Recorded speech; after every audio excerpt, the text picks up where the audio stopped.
আজ দুপুরে খেয়ে উঠে না খুব চটপটা কিছু খেতে ইচ্ছা করছিল।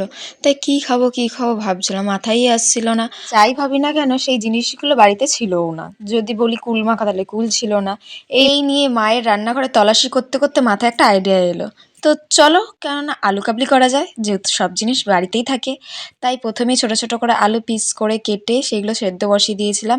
দেন তারপরে সেদ্ধ হয়ে গেলে এখানে একে একে আলু কাবলির যে ভাজা মশলা সেটা দিয়েছিলাম, পেঁয়াজ কুচি, লঙ্কা কুচি, তারপরে ছোলা মটর এগুলো কিন্তু কাঁচাই দিয়েছিলাম, কেন সেদ্ধ অনেকে দেয় বাট কাঁচাটার একটা টেস্ট থাকে।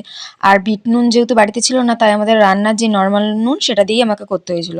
তেঁতুল দেওয়া হয়েছিল, মানে অ্যাট লাস্ট খুব সুন্দর টেস্ট হয়েছিল খেতে। আমি তো বলবো আমার তরফ থেকে। তোমরা কারা কারা এইভাবে বাড়িতে আলু কাবলি করে খেয়েছো আমাকে কিন্তু কমেন্টে জানিও, আর আমার নেক্সট ভিডিওতে আমি সেই কমেন্টগুলো পড়বো, ঠিক আছে?